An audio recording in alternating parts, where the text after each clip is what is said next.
retired professor who leads all of our history book discussions and has been doing it about 20 years now. Hey, John. Yeah, thanks for the book, Jason. It was just an absolutely wonderful read. Oh no, thank you. Thank all of you for organizing this and for letting me talk to you. It's always fun to talk to people who've read the book, who like Elizabeth. Yeah. I would say that like the process of writing a book is a very lonely one, and sometimes you wonder if anybody is going to be there on the other end to read it, and so this is always an awesome thing. I always love it. Well, I'm So sure we're going to have a bunch of questions of you, Jason, if that's okay. Andy Brown. Yep.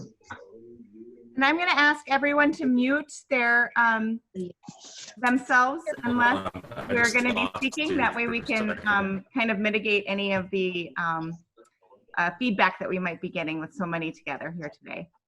And Jason, Morgan here is our moderator. Happy to answer any questions that you. What will we gain from this? Okay. Hi, Morgan. How are you? Hi. She runs the technology for us. Okay. Cool. How is everyone doing in Wisconsin? Are you staying safe? Are you okay? Yeah, we're doing okay, Jason. About ready to get a haircut next week, so that's a big undertaking. Oh yeah. Yeah. I'm jealous. I would love to get a hair. I have long pandemic hair now. Yeah, I do too. Yeah. I look like I looked when I was writing the book, actually, when I was deep in author mode and very scraggly. Well, let's go ahead and start.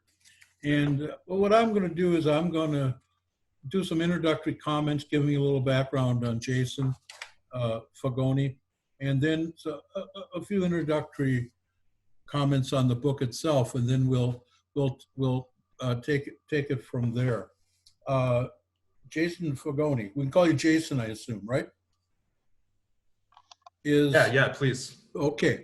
Right now he's investigative reporter for the San Francisco Chronicle, and he's done a heck of a lot of writing over the years. Just to give you a sample, he's written for the Huffington Post, the New York Times Magazine, GQ, Wired, the NewYorker.com, the Washingtonian, the Atlantic.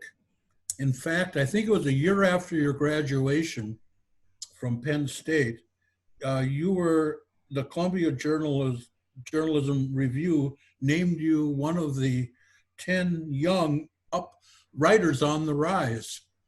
And yes, that was many a year ago when I was still young. Yeah. That was in that was believe it or not, Jason, 18 years ago. Anyway, Jason has authored 3 books.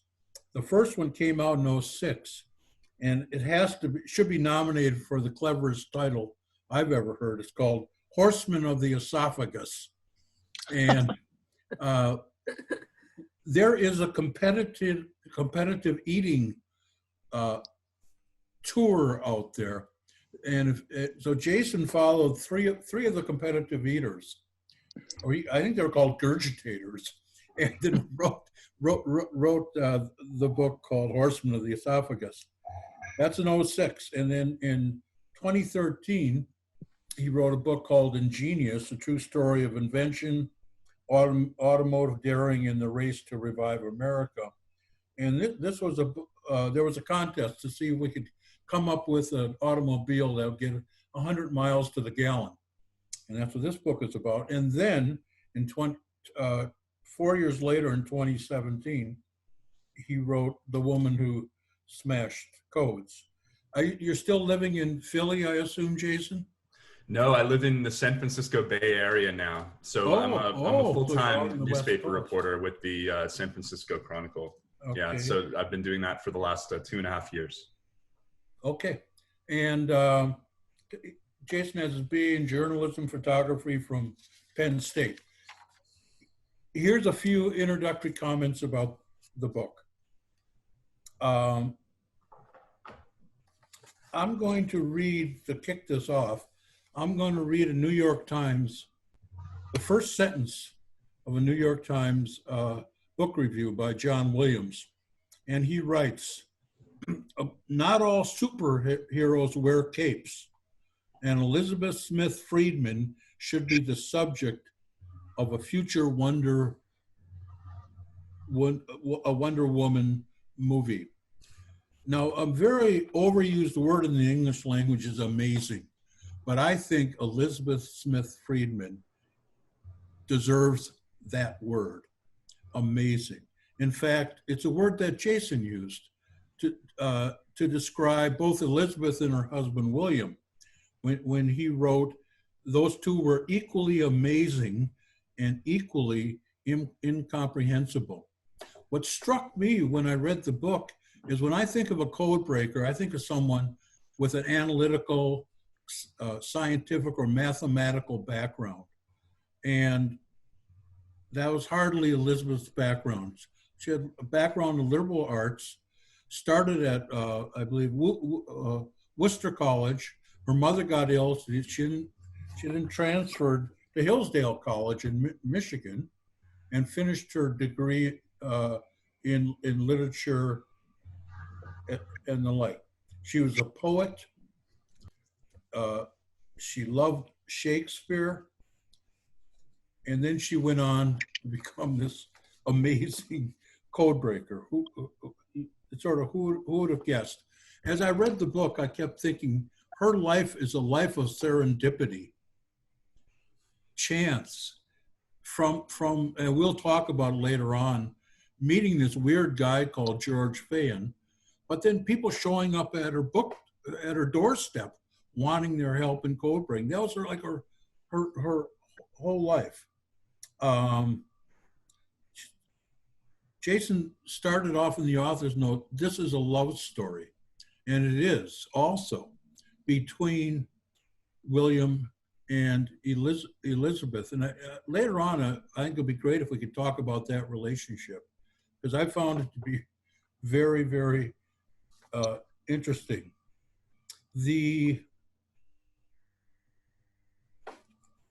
I want to read one quote before we get moving here, to give you a sense of Elizabeth's contributions and her genius. This is, it's actually on page 298 of the book. It's dealing with her work when she was tracking spies in South America. And here's what Jason writes. During the Second World War, an American woman figured out how to sweep the globe of undercover Nazis. The proof was on paper, 4,000 typed decryptions of clandestine Nazi messages that her team shared with the global intelligence community. She had conquered at least 48 different clandestine radio circuits and 3 Enigma machines to get these plain texts. These pieces of paper saved lives. They almost certainly stopped coups. They put fascist spies in prison. They drove wedges between Germany and other nations that were trying to sustain and prolong Nazi terror. By any measure, Elizabeth was a great heroine of the Second World War. The British knew it, the Navy knew it, the FBI knew it, but the American public never did, because Elizabeth wasn't allowed to speak. For me, it's the most significant person one of the most significant people in this country that I certainly never heard of before. And thank you in that regard. Last word. The book, as I see it, is essentially broken into 3 sections. About the first third, give or take, is about her time at Riverbank, working for this very eccentric millionaire, trying to find the secret code in Shakespeare's work.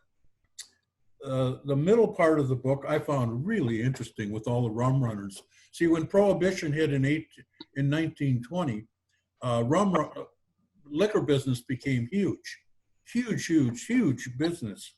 And so Elizabeth was involved in breaking a whole series of codes, putting down gangsters and the like. And finally, the last third of the book is with her work with chasing down the Nazis in South America. Jason, if I could ask you a question, then we can take it from there and get this rolling. Yeah. A context for the question. One, there's a whole bunch of detail in this book. And so it's really a two-part question. How did you come to write this book? It's a long ways away from competitive eating, okay? It is. And two, could you tell us how you gathered all this, excuse me, all this information, okay? Sure. So thanks for those comments, John. I think that's a really good intro and a good setup for a discussion about the book and about Elizabeth. Well, thank you, Jason. Yeah, I mean, to answer the first question, to me, the story was completely irresistible. Elizabeth was a code-breaking Quaker poet who hunted Nazis. There's almost nobody that I can speak that sentence to who wouldn't want to know something more about Elizabeth, right? It's just one of those stories that if it wasn't true, if it wasn't there on paper, if it wasn't extensively documented, it's so wild and so unlikely that you might have trouble believing it. But for an author, for a reporter, for somebody who loves to tell true stories and who loves to dig into archives, find records, and kind of bring these stories to life, it was completely irresistible. And the first day that I spent in the library, the George Marshall Foundation, where Elizabeth left all of her papers, the very first day that I went there and started looking at her letters, I was just seized with this completely overwhelming feeling of almost having discovered a sunken treasure chest of some kind. Like if I were an ocean explorer and I just stumbled onto a treasure chest, I opened it up and it was full of like gold doubloons and old pieces of gold bars or something. I mean, her records and her contributions, her achievements, everything that she did was just so big and so vivid, and yet it had been obscured, right, by decades of other people who took credit for her work and by the sexism of the time. So the feeling of finding her story, it was number one, like, wow, this is incredible. I've never heard this before, and it really is amazing. And two, because it hadn't been told, I pretty immediately felt this big responsibility to try to tell it well, to try to do the work that it took to find out everything that I could find out about her life, and try to kind of bring her back to life on the page so that she could take her rightful place in history, and that people could appreciate her and just enjoy this kind of wild American story. So in terms of trying to figure out how do you do that, right? For me, it was a journey into her archives, into the papers that she left. That's really where it started. So Elizabeth left 22 boxes of her personal files, her letters, her diaries, extensive sort of documents about most parts of her life. She left these to the George Marshall Foundation in Virginia. And so I think in late 2013 is when I went there for the first time. At that point, I hadn't seen her archive. I had just seen on the George Marshall Foundation website that she had left these 22 boxes of papers to the library. I didn't know much about her at all at that point. I think all I had read was the available books and articles about her husband, William Friedman. And William has been a very famous guy in intelligence circles for a long time. He's kind of considered to be the father of the National Security Agency. National Security Agency is the part of the government that intercepts and tries to read the secret messages of America's adversaries, right? So, and if you read any histories of the NSA, you come across the name William Friedman all the time. But in reading these histories, I saw, that William Friedman was this famous code breaker. Code breaker is somebody who reads secret messages without knowing the key. He was supposed to be one of the best in the world at that. And in reading these stories about William Friedman that had already been published, I read, there was always kind of like a parenthetical or a sentence or two about his wife, Elizabeth Friedman, and always mentioned that she was a code breaker too. And I thought, well, that's interesting, right? How many husband and wife American code breaking teams can there possibly be? And I wanted to know more about her, but there was almost nothing written about her. So that's what led me to look for more material about her. And then I saw that she had left these 22 boxes to the Marshall Foundation. So I had a job at that point, and I lied to my boss. Basically, I said that I was sick, and I drove down. I took this. I played hooky, and I drove down to the library, and I walked in, and I met the people there, and they were very friendly. And I asked them if I could read some of Elizabeth Friedman's papers, and they were immediately very happy about that. They said that most people who come to the library are interested in William Friedman, and they want to see William Friedman's papers. And we don't get a lot of people who are interested in Elizabeth, and there's all this amazing stuff here. And so they took me into the back room, and it was like this big steel door with a very fearsome looking lock.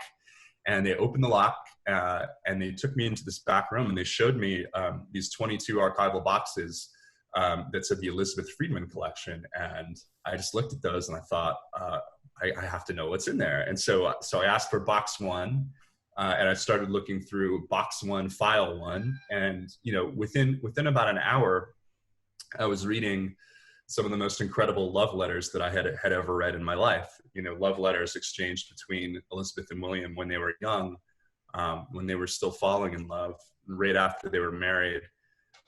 And I got to tell you, when you're reading a love letter that somebody wrote 100 years ago, it's just way better than the letters that people write today, right? Like, I mean, most people don't actually write real letters anymore in longhand. Like, I would be at the library, and I would be texting my wife at the end of the day, like, I love you, and like a heart emoji. And meanwhile, I had spent the entire day reading like 20 and 30 page love letters in longhand that people wrote during World War I. I felt like completely lame. But there was just something about reading those love letters from 100 years ago. And there was this other thing that I noticed, which is that Elizabeth and William, at the end of their love letter, they would write a little message in code to each other. And that to me was just so powerful, this idea that they connected on such an intense level, emotionally, also intellectually, that even when they were writing love letters, they were speaking in code and using code. And so from there, I was completely all in, and I ended up spending the next two and a half years of my life kind of on a mission, on a quest to track down all of Elizabeth's records and to try to find the materials that I needed to be able to tell this incredible American story. Could I just ask one follow-up, then other people can jump in?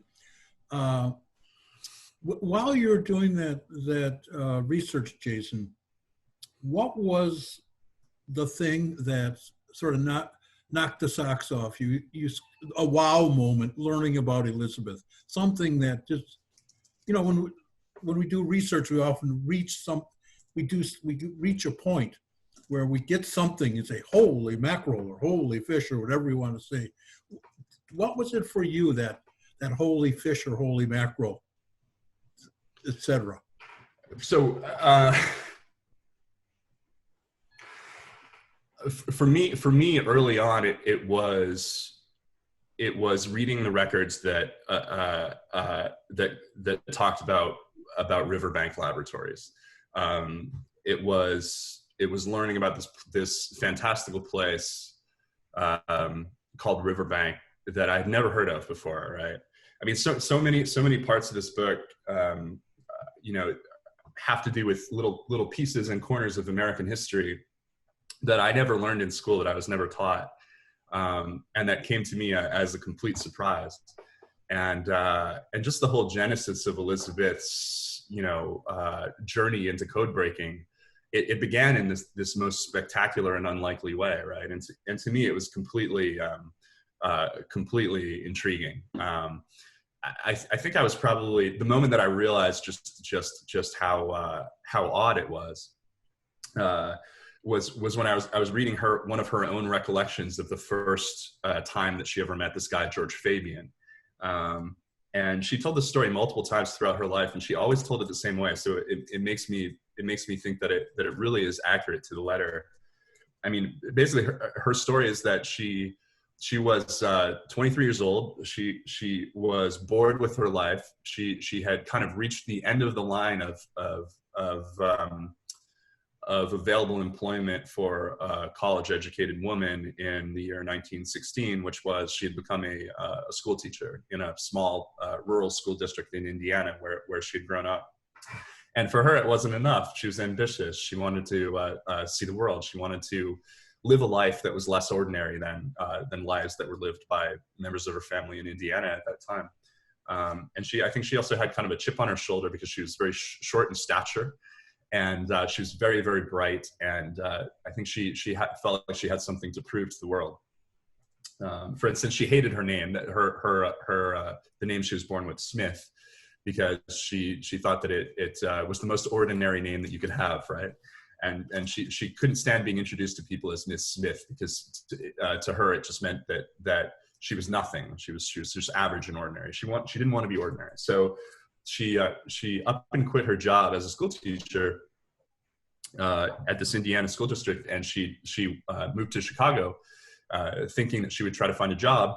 And she had no luck for weeks, and she was about to go back home when she decided, before she was going to go home in failure, she wanted to visit a place called the Newberry Library, because the Newberry had a copy of a very famous book that she'd always wanted to see. In college, she had studied Shakespeare, and she had learned in college that there were only a couple of hundred versions of the very first printing of all of Shakespeare's plays. It was a book called The First Folio from 1623. It was a very rare thing to see a first folio, and the Newberry Library had one on display. So she goes to the Newberry Library thinking that she's just going to basically look at this old book, this old Shakespeare book. And she goes to the library, and she's looking at this book, and she ends up falling into conversation with a librarian there, who notices that Elizabeth is looking at this book, and the librarian comes over to her and says, there's this very odd rich guy who keeps visiting the library, and he's very, very interested in that book. He actually thinks that there are secret messages embedded in that book, and he's been trying to read them, but he needs a research assistant. Do you think that you'd be interested in any kind of work like that? And Elizabeth said, well, maybe, I don't know, But the librarian went back to the desk and placed a phone call, and within an hour, this enormous 6'4", like 270 pounds robber baron of the day, this Chicago industrialist named George Fabian, he pulls up to the library in a limousine, a chauffeured limousine, and he bursts through the doors, and he walks right up to Elizabeth, and he says, "Would you like to come out to Riverbank and spend the night with me?" And Elizabeth was brought up in a very proper Quaker household. This is a scandalous thing to say, right, to a 23-year-old woman. And she doesn't know how to respond, right? She just kind of stammers something. She says, "Oh, I don't have my toothbrush, I don't have my pajamas," or something like that. And Fabian says, "Well, don't mind that. We'll give you everything that you need at Riverbank. Come on." And he grabs her by the shoulder and sort of like marches her out to the limousine, and she ends up going out to Riverbank and discovering what Riverbank is. And Riverbank was essentially like similar to the private lab that Thomas Edison built for himself in New Jersey, similar to Nikola Tesla's private laboratory. It was a private scientific laboratory that just happened to have been built by this, by this rich guy of the day. He, instead of spending his money on statues and fancy French paintings, he spent his money on building scientific laboratories in the Illinois countryside outside of Chicago. And that was just what floated his boat. He wanted to be able to discover the secrets of nature and be seen as a great patron of science. So essentially on this 300-acre estate that this wealthy industrialist had built outside of Chicago, he also managed to construct a cutting edge scientific laboratory. This was in the days before large research universities, when an individual with money could actually try to make some kind of scientific contribution. And so Elizabeth, from nothing, suddenly ends up at age 23 going to work for this very, very odd rich guy. And she becomes a research assistant on this project, which essentially is a wild goose chase to try to find secret messages in the books of Shakespeare that George Fabian thinks were placed there by what he believes was the true author of Shakespeare, this guy named Francis Bacon. So she gets from being a school teacher in a small Indiana town, all of a sudden she's just kind of snapped up by this person of wealth, set to work on a fantastic sounding project that he believes will rewrite the course of literary history, discover the true author of Shakespeare, and she goes along with it for a while until she kind of gradually realizes that this guy George Fabian is completely insane, and at that point she has to kind of stick up for herself and discover a way out of that, right? Like, discover a way to get herself out of that situation, and that's what kind of launches her on her scientific quest to figure out ways to find secret messages that really are there. And so that to me was seeing that was true, that really happened. That to me was almost a magical story, right? Yeah. And something that you had mentioned earlier, John, about how Elizabeth was not a mathematician but a poet. That was another thing that drew me into her story, I think, because like you, I had always imagined that a code breaker was a mathematician, right? But the thing that I loved about Elizabeth, and the thing that made me feel a little bit close to her, is that she started out as a poet. She was a poet and just somebody who loved literature. She loved plays. She loved Shakespeare. She loved the poems of Tennyson. And she had a really a love and a feel for the rhythm of language. And I think that was one thing that made her such a brilliant codebreaker, is that she had such a feel for language and intuition for it. And at heart, code breaking is really about seeing patterns. And I think that her sort of innate ability with poetry and with literature was a huge help for her. Thank you. Who has comments or questions? I have a quick question. I noticed you're a journalist and you're writing history, and recently we read another book by a journalist, Elaine Weiss, The Woman's Hour. And there again, that was about the women getting the right to vote in 1920. And it's kind of interesting, since we've been reading all these history books, to read books by journalists instead of historians. Do you think your approach is different in any way? And personally, I think that it's a very readable sort of an approach. And also you're really stressing accuracy in research. So do you have any comments on that? That's a great question. Honestly, I probably haven't thought about this as much as I should have.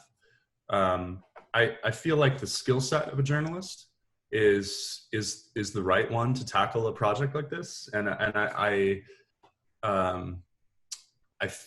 always felt comfortable. So I did have to actually go through kind of a mental shift to do the book. Maybe it's useful to talk about this a little bit. As a journalist, most of the time you are writing about the living. You are speaking to people on the phone, interviewing them, or you are following people around with a notebook and writing down what they're saying, writing down what you're observing. And that was the way I had always done journalism, not just writing stories, but also writing books. My first two books were about people that I was able to speak with. And so all of the universe of my materials for my entire career prior to this book was for the most part, materials that I was kind of generating by talking to people and by observing people. And the shift that I had to make in working on this book was, you know, moving from a mode where you're able to talk to people and able to ask them questions to a mode where every material that you could possibly use for this book is something that has already been created, that's already been said on a tape, or that's already been put down on paper in a letter or a document. You know, so the universe of possible materials that you have to work with is static. So the name of the game for a project that is like this, that is talking about a historical person, is what you have to do is you have to basically, instead of necessarily calling people and talking to them, reporting becomes about trying to track down every relevant document, every relevant piece of paper that could help illuminate somebody who's no longer around to answer your questions in person, right? So the shift for me was about realizing that, you know, reporting would be about mastering the universe of paper that is already out there that would tell me about Elizabeth, allow me to kind of bring her story to life. But once I realized that, it really wasn't that different from doing any other kind of journalism, right, or any other kind of writing. It's just that the universe of materials that you have to work with is a little bit different. But I actually, you know, I actually loved being in the archives. I loved going to libraries and digging through boxes. I loved writing a request slip for a box and not quite knowing exactly what would be in the box, and then getting the box back and opening it and thinking, you know, there's a possibility that I could discover something that nobody has ever seen before. It was much more of a Sherlock Holmes type detective hunt. And I loved that aspect of it. I absolutely loved it. Like, you know, whenever I was at the Marshall Foundation or whenever I was at the National Archives looking for Elizabeth's World War II records, I was so happy. I remember just being so happy. I mean, those days were so fun. You know, the problem with the National Archives, the U.S. National Archives, is that there are a lot of other people in the reading room with you doing their own projects. And so if you find something that's really awesome, you cannot just stand up and just like pump your fist and scream, because then people will get very upset with you because you're disturbing their own research projects. So I had to stifle that impulse a couple of times, and I found very, very cool things about Elizabeth. But I think that in a lot of cases, I think that the difference between a historian's approach to this material and my approach has to do with, you know, storytelling technique, right? Like I think that a lot of the time, historians, if they come up in academia, are taught and they learn to write in a certain way. And journalists tend to have a little bit more freedom in using narrative techniques or storytelling techniques to bring you know, factual material to life. But I don't think that there's much difference in terms of fidelity to the historical record or accuracy or anything like that, because the universe of things that you have to work with, you know, it's the same for me as it would be for a historian writing a you know, a PhD dissertation about Elizabeth. All you have is you know, is what Elizabeth already put down on paper, or what other people already put down on paper about Elizabeth. So you just have to find that stuff and try to use it to maximal advantage to bring her life and her work to life on the page. Thank you. This is a really good question. So we have another, you went to Columbia, did I understand that? School of Journalism? No, I went to Penn State. Okay. Yeah. We had another journalist from the area, Dan Egan, who wrote a really readable book about the Great Lakes. And there again, you know, he included a lot of history, but his approach was very readable. And I think, as you say, it's a storytelling sort of strategy that works really well. Yeah, I've heard great things about that book. Is it good? Yeah, we did it for the whole county last year. And he's actually from near here, originally. That's great. Yeah, I have to get that and read it. I have a question. How did Fabian make his money? And then I have another question. What happened to Elizabeth's children, Barbara and John Ramsey? Yeah, hi Trissa, that's a good question. So the first question, how did Fabian make his money? He was a textile multimillionaire. So he inherited a textile business from his father, and then he massively expanded it through the clever use of marketing.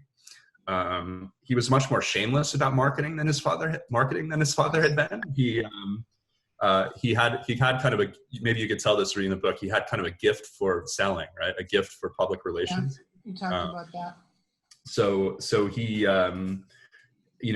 his company owned a number of cotton mills in New England and other mills that would create fabrics that were used to manufacture clothing that was sold in large department stores in Chicago and around the country. That's how he made this money.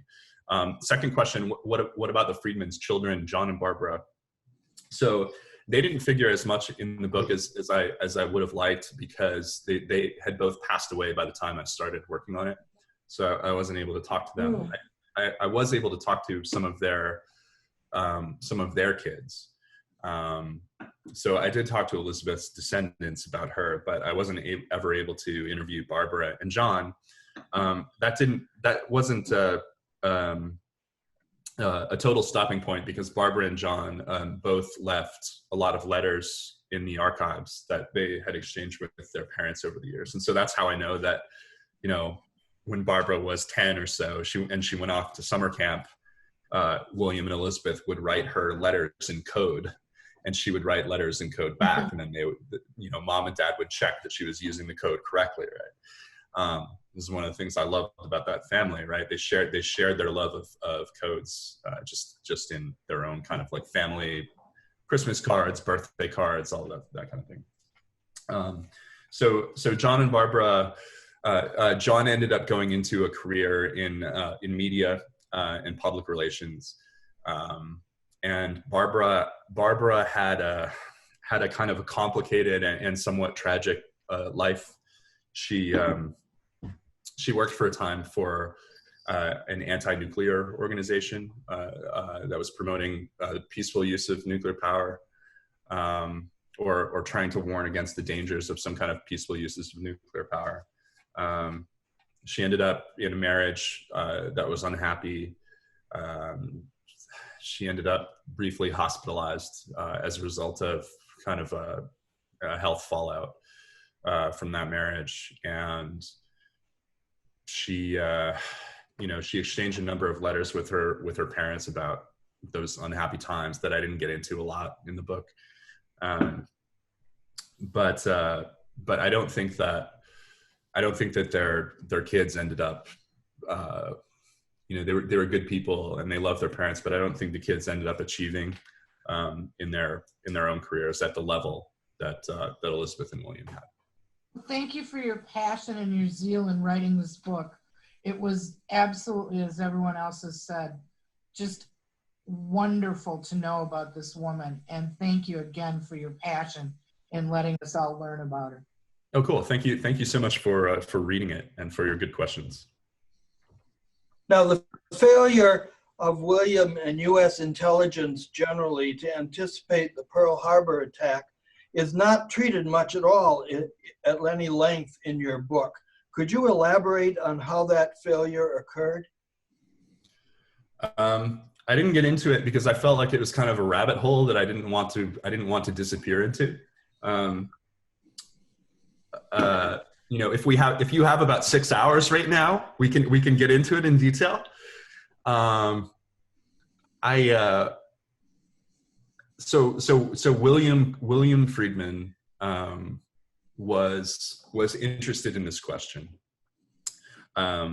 William Friedman, as you know, he ran the Army code breaking unit that had broken the Japanese cipher machine called Purple, and that allowed the Allies to read the secret messages of Japanese diplomats as they talked to their Nazi counterparts. And from very early on in the war, this gave the Allies an enormous advantage, because they essentially had the jump on the Japanese and on the Nazis, because they were able to intercept and read their secret messages. And there were some of the secret messages that were intercepted and broken by William's team that were sent right before the Pearl Harbor attack that seemed to indicate that the Pearl Harbor attack was coming. And what ended up happening, as William later concluded, was that, you know, William's unit passed these warnings along through command, and the messages didn't filter through command the way that they should have. They kind of got bottled up at a couple of places. There was a bureaucratic bottleneck, and the commanders at Pearl Harbor never received the proper warning that the Japanese were about to attack. Now, was there a smoking gun message that William's team intercepted and read that said essentially, we are going to attack Pearl Harbor on such and such a time, on such and such a day? No, there was never anything crystal clear like that. There were very suggestive warnings that an attack was coming around that time, you know, on an American base, but William and his team thought that it could have been a base in Manila or some other place, not in Pearl Harbor. So there wasn't a specific enough warning that they could have given to command that would have allowed the Pearl Harbor commanders to avoid the attack or protect people or save lives. That was William's conclusion when he analyzed it much later as part of a congressional investigation. But I think he wrote volumes and volumes on this. I mean, in his archive, you can read these books if you want to go there and read them. I mean, it's hundreds, thousands of pages about this question. For my purposes, writing the book, I ended up thinking that that episode was most interesting to me because it was an example of William's conflict or his guilt around the function of a code breaker in wartime. You know, I think he felt like he should have been able to do more, especially since he had broken the code system. But practically, he wasn't able to sort of alert the military command with the level of urgency that he would have liked to. And a lot of people died. And I think that for the rest of his life, he felt some measure of responsibility or guilt for that. I don't know if it was completely fair for him to feel that guilt, but I do know that he was the kind of person who had an enormous innate capacity to feel guilt and to take responsibility on himself for even for the failures of others. And I think that was one one of the crucibles that he went through during his code breaking career. And it contributed to his feeling of guilt and to his increasing, I think, sense of alienation from his own profession. His sense that what he was doing was in some way nearly impossible. It's a nearly impossible position for a code breaker to be in that position during wartime. You know, I think it was interesting to me because I think it revealed something about his character, his personality, and it contributed to his sense of guilt that later kind of compounded and resulted in his his increasing problems with mental health that ended up impacting Elizabeth pretty profoundly. It's a good question, though.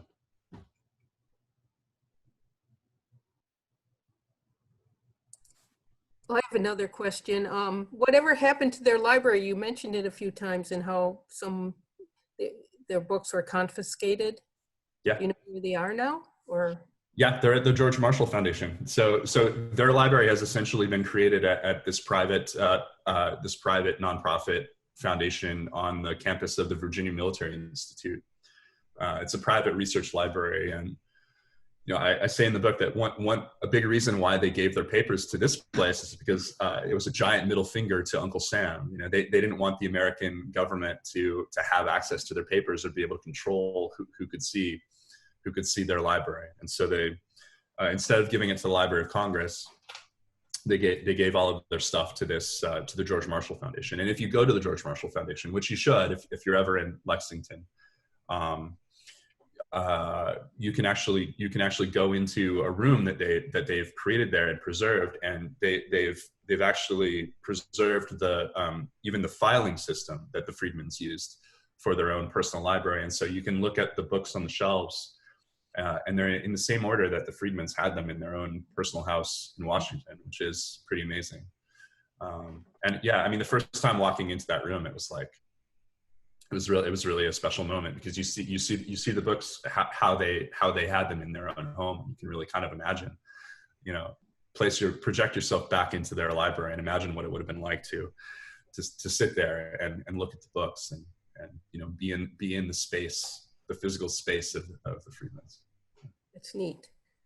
Did you understand the codes when you read about them? You have all those illustrations, but did you ever work at understanding that? It's like a foreign language. I did. I mean, I won't claim that I'm an expert or that I have a full understanding of everything that they did, but I did try do some things to try to understand their advances in my own head, right? I thought it was important to be able to explain the technical side of what they did and why their science was so amazing. To be able to explain that, though, I felt like I had to understand it first. And one of the things that really helped me was Elizabeth herself, because Elizabeth, one of her lifelong ambitions was to write books for popular audiences about scientific topics, including code breaking. And she actually did write a book for young adults. It was almost like a code breaking for dummies kind of book. I mean, she didn't call it that, but it was a book about how to break codes, written for young adults.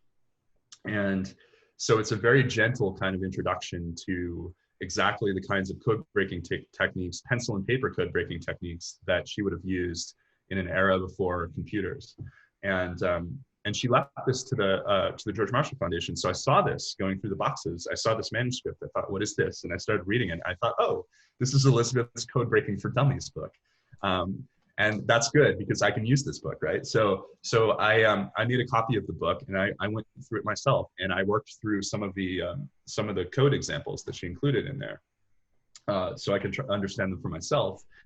And so a lot of the time when I was working through these examples, I would check them against Elizabeth's answers, and she would always have some kind of like school teacher encouragement phrase. She would say, "Hey, you're doing great," in the text. And so I ended up feeling a little bit like I was learning about the rudiments of code breaking from Elizabeth, which was kind of cool.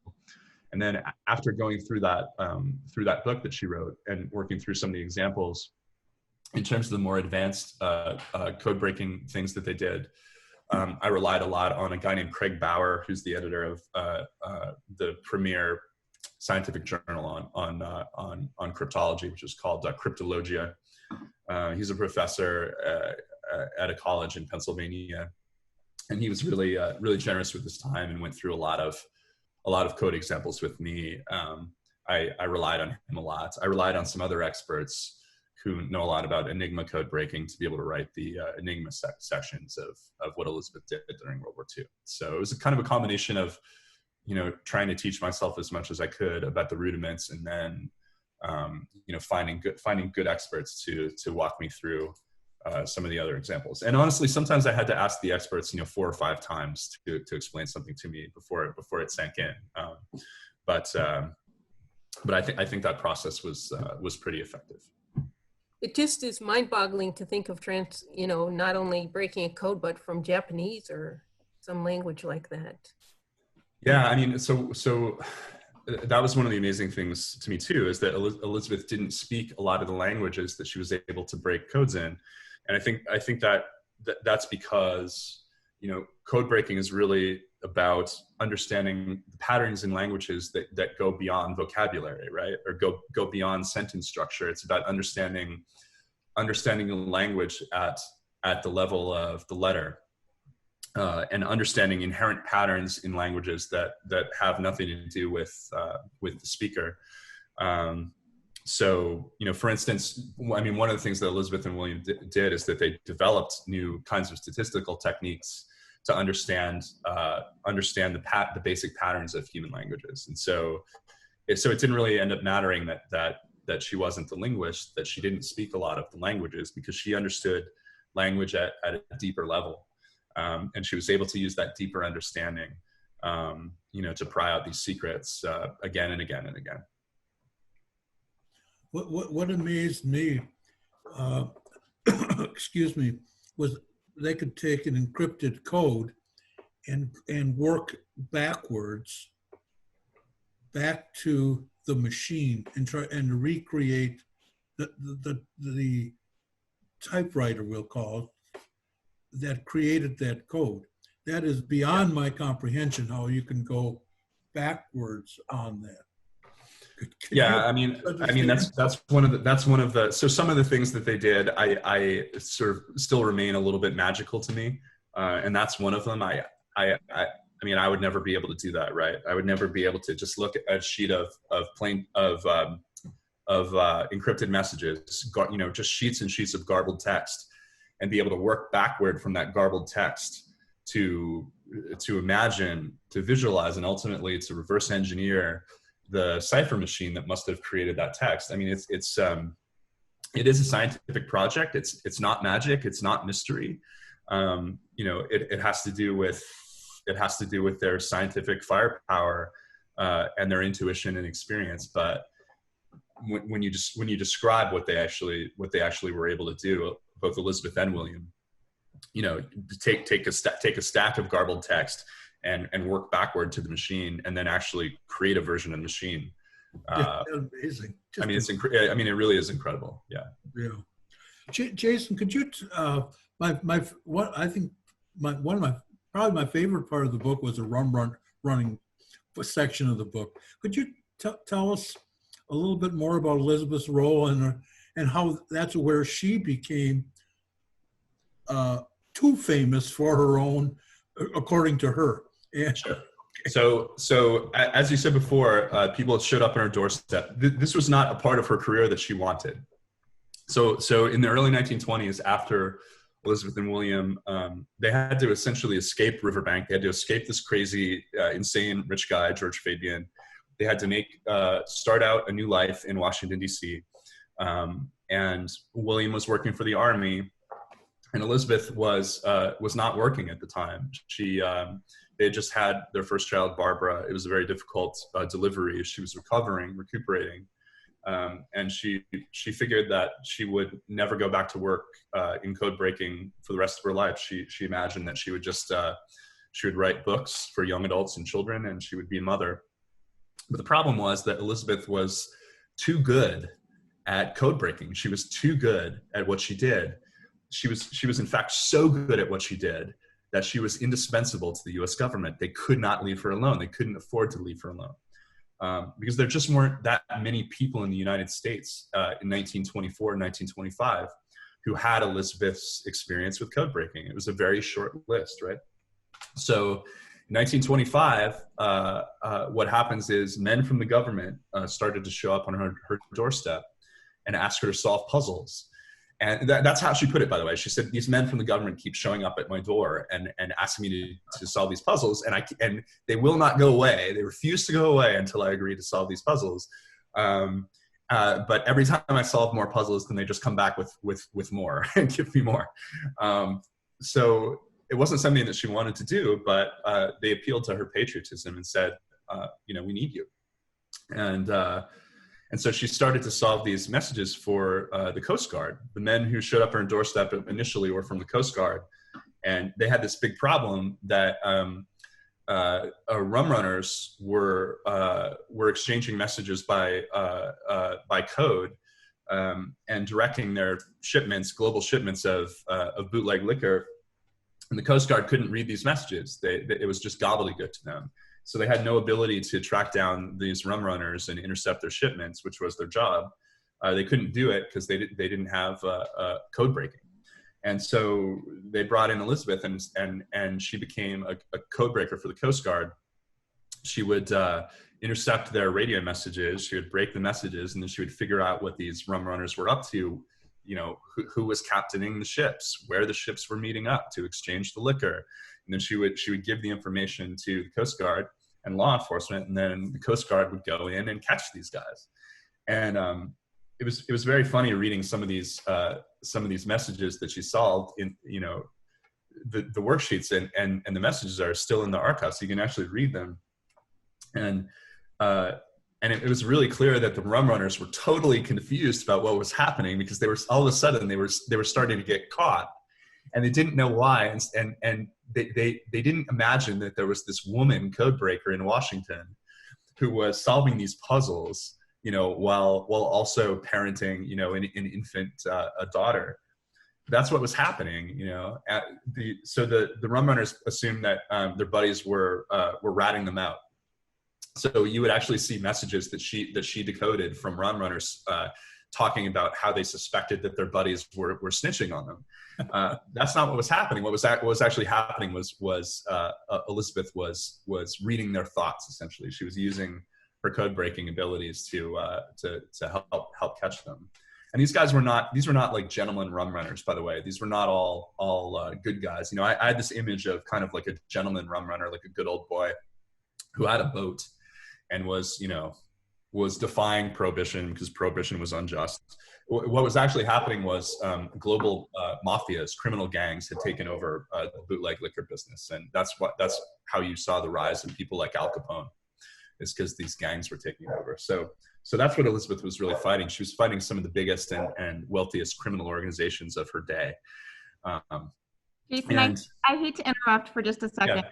We are at the 2 o'clock time.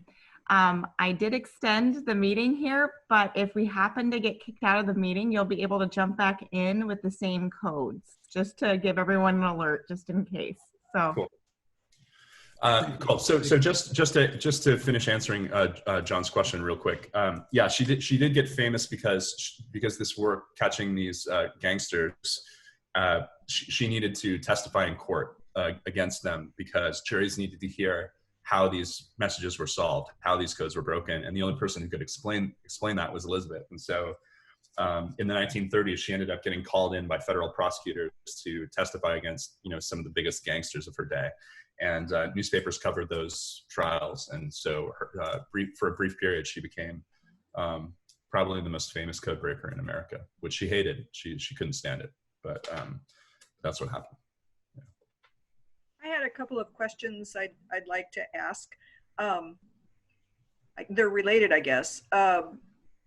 Elizabeth and her husband, William, and the Colonel, all three were pretty, I got the sense they were all larger than life figures. And you just said Elizabeth became kind of famous during that. I guess my question is, first about the Colonel.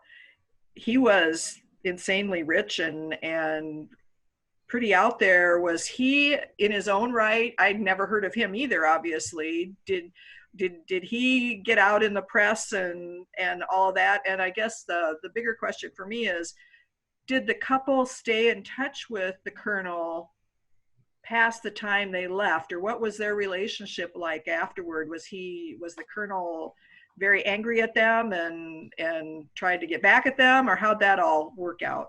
That's a great question. So the first question, yes, the Colonel was shameless about being in the press. He wanted to be in the press all the time. If he could have been the subject of a front page newspaper profile in Chicago newspapers every day of his life, then he would have welcomed it.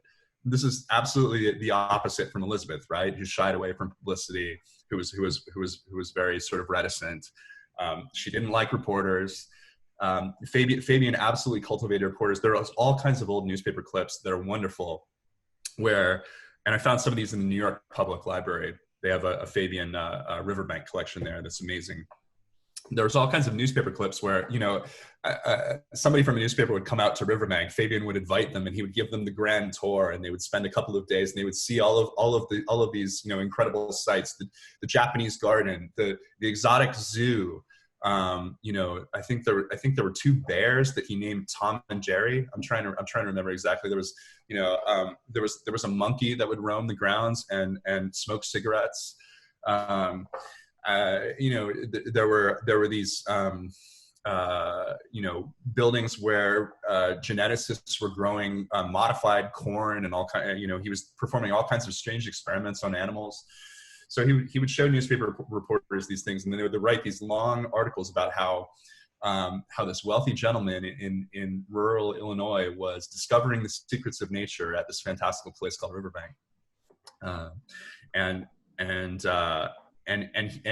doing those articles, in cultivating those reporters, Fabian really did create this aura of kind of mystery and and grand scientific achievement around Riverbank that endured for many years, and created an impression that that truly incredible things were happening there. Now, incredible things were happening there, but they weren't exactly the incredible things that George Fabian thought were incredible, right? That was the interesting thing about Riverbank. In terms of his relationship with the Freedmens over the years, there's not enough time to go into this in detail, but William ended up having kind of he reconnected with Fabian years later after they had escaped Riverbank. This thing kind of happened with the Freedmens toward Fabian, where Fabian ended up getting very sick, and when he was sick, he was still sending them letters, and by that point, his strength had kind of diminished, and I think that they felt a little bad, and I think that they also their view of him softened a little bit as they got older, because even though Fabian had been terrible to them in many ways, he was undeniably a part of their youth. He was intrinsically connected to this special moment where they first met and they first learned to be code breakers, and I think that there was some feeling of nostalgia for that. So Elizabeth never quite forgave him, because I think that Fabian tried to make a pass at her when William was off fighting World War I in France. I think that she never forgave that, as she should not have. William was a little bit softer toward Fabian, but I will tell you that one of the last projects that William and Elizabeth ever did together before William died was they wrote a book together called The Shakespeare Ciphers Examined, and it was essentially putting a cap on their Riverbank experience years later in their life. What they did was they went back into all of the theories about the Shakespeare ciphers, about secret messages that might be inside Shakespeare. And they went into detail into George Fabian's theory, and they absolutely savagely destroyed it. I mean, no mercy, no gentleness, absolutely 100% with scientific accuracy, precision, showed that it was bogus. And so I think that they never quite lost the sense that what Fabian had done was something very, very bad. What I thought was really interesting in the book, Jason, is J. Edgar Hoover comes across as sort of the villain, you know what I mean? Taking credit for Elizabeth's accomplishments, etc. How did you find out about that aspect? So none of that was in the files at the George Marshall Library. So this was the biggest challenge of reporting the book, was finding her World War II records, because they weren't in the library at all. One of the first things that I noticed when I went through her records in detail, remember those 22 boxes that Elizabeth left? Mm-hmm. So I went through those boxes from start to finish, from box 1, file 1 to the end of box 22. It took 2.5 weeks to go through everything. I think I was the first person to ever do that. And I couldn't help but notice that there was this very prominent gap in those records. So the records included letters and documents from about 1915, from when she was in college, up until 1938. And at 1938, the records cut off. There's almost nothing from 1939, and there's absolutely nothing from 1940, 41, 42, 43, 44, 1945. The records picked up again in 1946. And I mean, it's just such a suggestive gap, right? Like, why would one of the greatest code breakers in America who had very close ties to military intelligence, why would she just all of a sudden drop out of the picture between 1939 and 1945? You know, it just didn't seem possible to me that she would have sat out World War II, or that she would have been allowed to sit out World War II. But the records weren't there. I didn't know where they were, and nobody else knew where they were either. So I asked a world expert on William Friedman, this Professor Rosemary Sheldon at VMI. I asked her, you know, where are Elizabeth's World War II records? And Dr. Sheldon said, well, nobody knows. And I said, well, does the National Security Agency have them? My fear was maybe the NSA was keeping them secret, that they had classified them or they were under lock and key somehow, in which case I would never get them and I would never be able to write the book. And Dr. Sheldon said something that was really important for me to hear at that point, which was, you know, maybe the government isn't keeping them secret. Maybe the government just literally doesn't know where they are. And that to me was a very encouraging and cool thing to hear, because what she meant is that maybe the records are in the National Archives system. I don't know if any of you have any of you ever done research in the National Archives? No. So, I mean, the National Archive, so have any of you ever seen the movie Indiana Jones and the the Raiders of the Lost Ark? Yeah. Okay, so you know at the end of Raiders of the Lost Ark, there's a scene where Indiana Jones is forced to give up the Ark and it goes into government custody. And the last scene of the movie is that you see a government worker wheeling the Ark into a giant government warehouse, and the Ark is just boxed up in this very nondescript kind of like plywood. And the camera pans back and you see that the government warehouse has just tens of thousands of other boxes that look absolutely identical. And that's what the National Archives system is. So the National Archives is, you know, it's the records of the government, and you're allowed to go in there and request boxes, but it's not really digitized. It's not like doing a Google search, right? You're in a world where you're dealing with finding aids in binders. And there's a very real possibility that if you go into the National Archives system looking for documents, you may never find them, just because nobody knows where they are. So it took me about a year and a half of searching through the National Archives to finally find Elizabeth's World War II records. And when I finally did, that was one of the days when I wanted to stand up and scream, but I was not able to because there were other people in the National Archives reading room who would have been upset. Yeah. Okay, interesting, very interesting. Other people, questions of Jason, or comments or insights? Suppose when the Freedmen's skills were well known to the government, the Freedmens had broken away and tried to form a private company which would then contract with the government for code breaking. Might that have worked? Might they have solved their financial difficulties that way? By contracting with the government? Yeah, for code breaking projects, rather than just being on the civil servant's salary. Yeah, no, that's a good question. I think that William very much wanted to do that. William had a lot of ideas for making money. For instance, he wanted to sell his own cipher machines to the U.S. government. He had seen other cryptologists do that before, and some of those guys had made a lot of money. He had created designs for cipher machines that were superior to some that were being used by the government, but in some sense, his talent worked against him.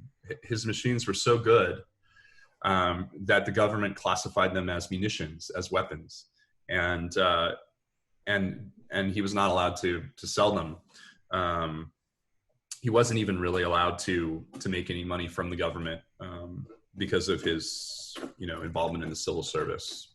There were rules around that. So he always had to try to find sort of, backdoor ways of making money, and some of them were kind of desperate. Like he had this idea that he could create a popular board game around code breaking, that he could create like the life of code breaking or the monopoly of code breaking or something. And so he created all of these very ingenious kind of board game prototypes that are in the library at the Marshall Foundation. And they're wonderful, but when he sent them to board game companies, they always said, these games are too complicated for people to play. So they would never buy his designs. So he was never able to make money that way either. Ultimately, William, because he was never able to make money through his cipher machine designs, he felt that was very unfair, and he ended up suing the government over that after World War II.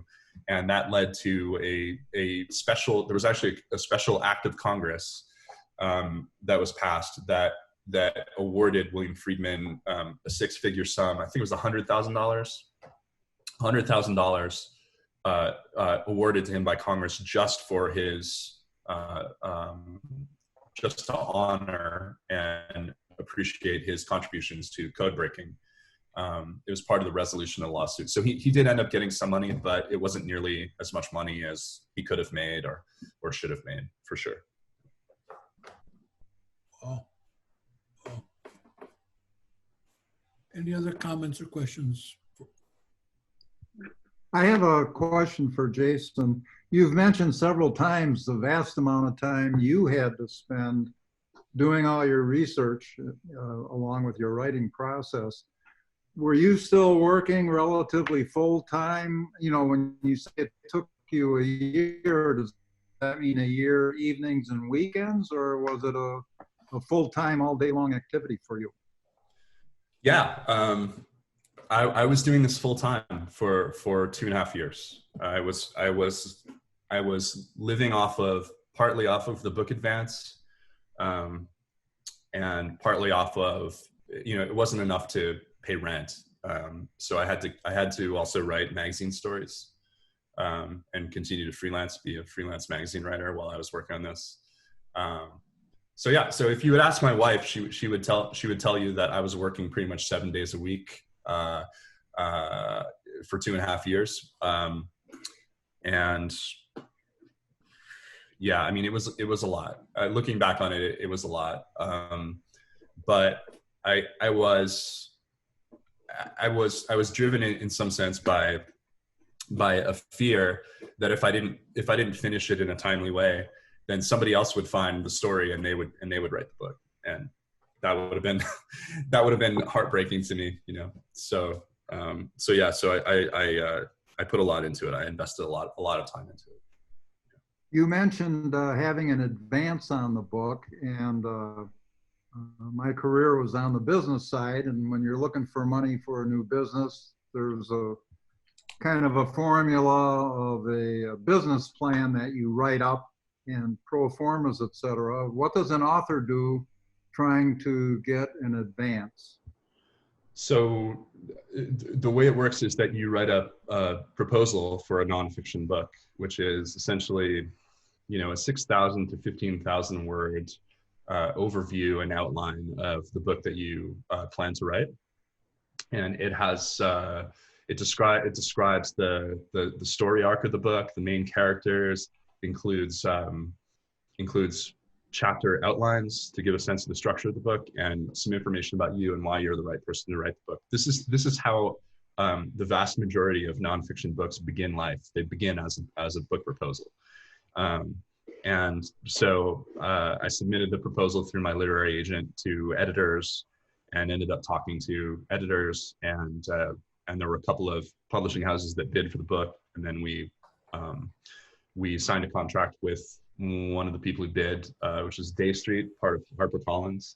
And at that point, they give you an advance on royalties, which is, in other words, they pay you from your future royalties on the book, so that you'll have some money to, book a plane flight or a hotel room or travel. So you actually report the book. And again, it wasn't enough money to actually live on. It was enough money to do some travel and book some hotel rooms so that I could go around and try to find documents. But I ended up having to pick up other work around the edges to get this done. But Jason, what are you working on now? I'm a full-time newspaper reporter now. So no book in we've all process? been, yeah, I mean, we've all been redirected to become virus reporters. So we're all coronavirus reporters now. So Okay. I wake up every morning and work on coronavirus stories, just like everybody else in the newspaper. And we're all working pretty hard, and we're all pretty tired. But I think that we think that it's it's important, and it's I mean, it's an honor to be able to have a job in media and do the kind of reporting that is really needed right now. I mean, there's never been a moment in my life when accurate local reporting has been more important. So I'm very happy to have a job at a local paper that is a good one, and I really respect my colleagues a lot. And yeah, and so that's what I do along with the rest of the staff. I wake up and I report on the virus. Any other questions, comments, insights? Is there another book in the works? I have a book idea. I have another idea. I don't know if it's going to happen, but for me, a book project really has so much to do with excitement around an idea, right? It's the idea is so compelling and so rich and so interesting that you can't stop thinking about it even if you want to. And I feel like I've found that idea. I'm not really ready to talk about it, but I do feel like I have an idea that could be another book. And so I'm trying to think about what to do. I don't know. I mean, do you know what's going to happen next week or 2 weeks from now or a month from now or 6 months from now? I mean, I have no idea, right? Yeah. I've never been less certain about what will happen tomorrow than at any time in my life. So, but yeah, I really like writing books. I like being in the headspace of writing books, and one of the fun things is just that excitement around an idea, and then communicating the idea to readers, to people like you, and it's really it's a gratifying thing. It's so cool that you guys read the book, that you like it, that you have good questions about it. It really sort of justifies a lot of those weekends working on it, and a lot of those long days in the library. The fact that it connected with you and that you like it means that work was worthwhile. So I want to thank you all for being here, for your good questions. It was really fun to talk to you. And please, if you haven't already told family or friends about the book, please do that, because there's really only one thing that helps a book spread and find new readers, and that's word of mouth. It's you guys telling your friends and family about it, and then those people check out the book too. So please do that. And I just want to thank you all. Well, thank you for being answering our questions, being part of this discussion. Yeah, no, I really enjoyed it. Thank you, John. Thank you, Morgan. Thank you, Laura. And thanks to all the rest of you. I had a really good time. And I love the book, so I have been really telling everyone I know about it. Thank you. That's Does the San Francisco Chronicle maintain a memorial to Herb Cain of any kind? Yes. I don't have it on my phone right now, but every day when you walk into the San Francisco Chronicle newsroom, you walk past a little shrine to Herb Cain. So it's like how do I describe it? It's essentially like a pedestal, and on top of the pedestal is his royal typewriter that he used to type most of his famous columns. And the typewriter is encased in glass, and then on the wall above the typewriter is a large portrait of Herb Cain. And the label on the typewriter on the glass case is the Loyal Royal, which is what he called his typewriter, the Loyal Royal. So yeah, all of us every day when we walk into the Chronicle, we walk past a little shrine to Herb Cain. Well, let me do some summary comments and we'll call it a day. Thank you. Jason, thank you for being with us. Just summary comments on my part. I really, really like this book. I knew I was going to like it within the first 10 pages because I kept saying to myself, I want to meet this person. I wish she was alive so that I could meet her. Right from the onset, and just things she would talk about, like she got married and she hadn't had yet enough time to fall in love with her husband, and then it moved on from there. So the book is a love story, but it's also, I don't know if Jason intended this, it comes across also as a tragedy, especially with William. He came down with his first breakdown at the start of World War II. I think it was about 41. And he had a series of really quite debilitating depression, illnesses. And we didn't have the treatment interventions that we have now. You had basically electric shock therapy. But this woman who didn't have enough time to fall in love with her husband, she married him, obviously found a lot of time. But she cared for him and also covered for him. Yep. When he was in the positions he was in, mental illness would not be, I would guess, not the thing to tell the world about. So she cared for him, she covered him. And then, of course, William's health failed. He ended up with a whole series of heart attacks. But Elizabeth was there, right to the very end. And she's just quite a lady. I just wish I could have met her. Just really, just a wonderful person. So the book is a love story. To me, it read like a doggone mystery.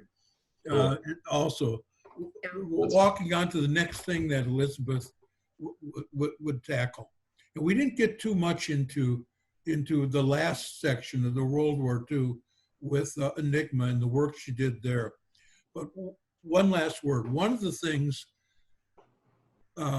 you have to remember is when Elizabeth was doing these great things, she didn't have 30, 40, 50 people working with her or under her. Rather, when she started out, with the rum runners, it was her. We had Elizabeth and a clerk typist. Later on, when World War II, and she got demoted because they didn't want a civilian heading up a decoding shop. So she went from the head of the shop to a cryptoanalyst. She just kept going forward. And finally, she's not well known. And I kept asking myself, my background's in organizational psychology. And I kept asking her, what keeps her going? Because for the most part, sexism is working against her. Another thing that's working against her is what she signed. She had to, in World War II, she had to say she would never say a word about this. So what was moving her along? And I think I have the answer from a psychological perspective. There's a whole lot of work done on people who respond to are called intrinsic motivation or intrinsic rewards, where just the pride of doing the work is sufficient. You don't need an outside party patting you on the head. And so I think Elizabeth was extremely intrinsically motivated. And that's what kept her moving forward all the way through her life, from right to the end. And she lived to be, she lived to be just under 88 years of age, if I remember correctly. Anyways, thank you for being everyone for being part of our book discussion. We will be meeting again in October. Laura and I will be talking about a book. We haven't figured that out yet, but we'll be continuing, keeping our 20-year thing going here. Thank you, Jason. Awesome. Thank you so much, John. And thank all of you. Okay, take care. All right, take care. Bye-bye, everyone.